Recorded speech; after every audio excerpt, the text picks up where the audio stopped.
అండి జనార్దన్ రావు గారు నమస్తే అండి. జనార్దన్ రావు గారు నమస్కారం అండి. నమస్కారం జనార్దన్ రావు గారు. ఏంటి మరి రాబోయే రోజుల్లో ఇండివిజువల్ గానే బీజేపీ వెళ్తుంది అంటున్నారు, మరి టీడీపీ కూడా ఇండివిజువల్ గానే వెళ్తుందా? అందుకే ఇప్పటి నుంచి ఈ క్లాషెస్ వస్తున్నాయంటారా?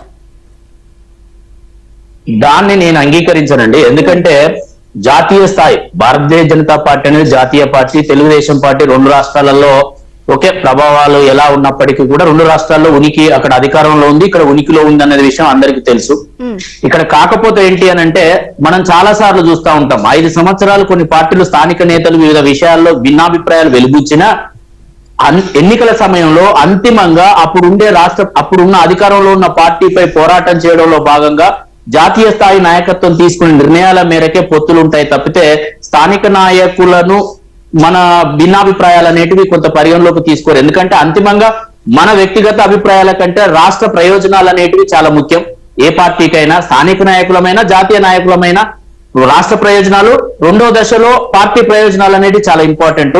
కాబట్టి మన ప్రయోజనాల కంటే రాష్ట్ర ప్రయోజనాలకు అధిక ప్రాధాన్యత ఇవ్వాల్సి వచ్చినప్పుడు ఈ స్థానిక నాయకుల యొక్క ఎందుకంటే స్థానిక నాయకుల యొక్క అభిప్రాయాలు అనేవి కొంత ఆవేశంగా ఉండడం సహజం, కొంత స్థానిక అవసరాల మేరకు ఉండడం సహజం. ఎందుకంటే స్థానిక నాయకత్వంతో ఉన్న అధికార పార్టీతో ఉన్న భేదాభిప్రాయాల మూలంగా రావడం జరుగుతుంది. కానీ రాష్ట్రానికి ఏ విధంగా మేలు చేయాలి, రాష్ట్రాన్ని ఏ విధంగా గాడిలో పెట్టాలి, ఈ నియంత్రిత ప్రభుత్వాల నుంచి బయటికి ఎలా తీసుకురావాలనే విషయంలో జాతీయ నాయకత్వం తీసుకునే నిర్ణయాలకే మేమందరం కట్టుబడాల్సి ఉంటుంది.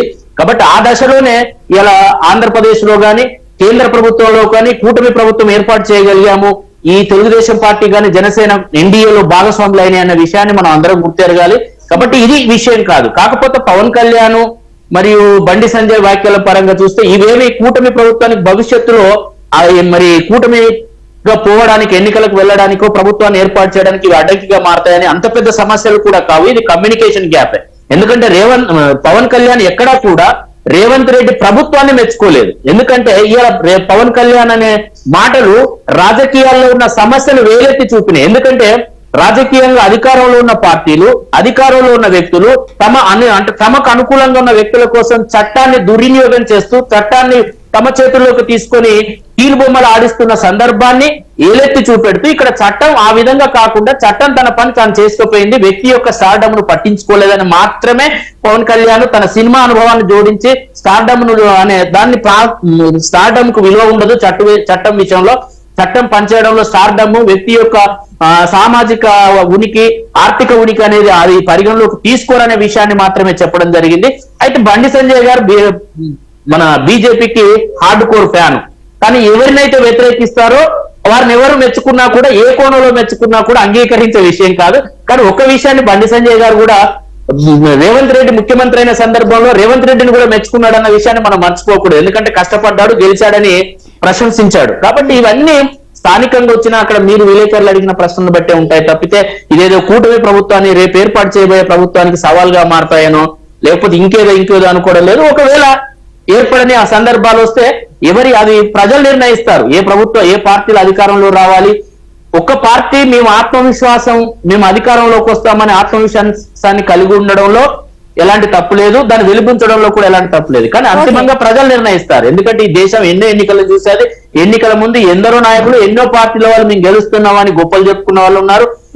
గొప్పలు చెప్పుకున్న వాళ్ళు గెలిచిన సందర్భాలున్నాయి, అట్టర్ ఫ్లాప్ గా ఓడిపోయిన సందర్భాలున్నాయి. కాబట్టి ఇవి ఇంకా 4 సంవత్సరాలకు 3 సంవత్సరాలు జరగాల్సిన ఎన్నికలకు ఇవి ప్రతిబింబం లేకపోతే ప్రతిబంధకాలు అవుతాయని అయితే మాత్రం మేము భావించట్లేదు.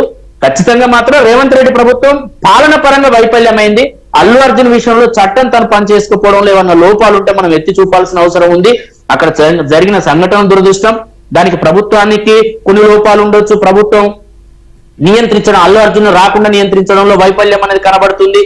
జరిగిన తర్వాత చట్టం తను పని చేసుకుపోయిందా లేకపోతే అల్లు అర్జున్ వేధించిందా, ఇవన్నీ కూడా మనం అందరం డైలీ వాటిని గమనిస్తూ వస్తున్నాం. కాబట్టి ఇక్కడ కమ్యూనికేషన్ గ్యాప్ మాత్రమే. పవన్ కళ్యాణ్ యొక్క వాక్యాల్ని కొంత రేవంత్ రెడ్డిని విపరీతమైన వ్యతిరేక భావనతో ఉన్న లేదా బండి సంజయ్ వ్యాఖ్యలు పవన్ కళ్యాణ్ గారికి తెలంగాణ పట్ల కూడా బాధ్యత ఉంది.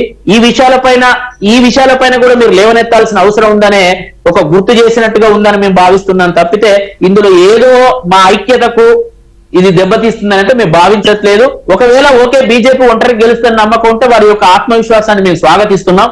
దాంట్లో ఇలాంటి ఇబ్బంది లేదు. మేము ఒంటరికి వెళ్ళి పోరాటం చేయడంలో కూడా మేము సిద్ధంగానే ఉన్నాం. ఓకే జనార్దన్ రావు గారు, ఒక నిమిషం హోల్డ్ అవునండి. ఫర్ ద పీపుల్ లో షార్ట్ బ్రేక్ తీసుకుందాం.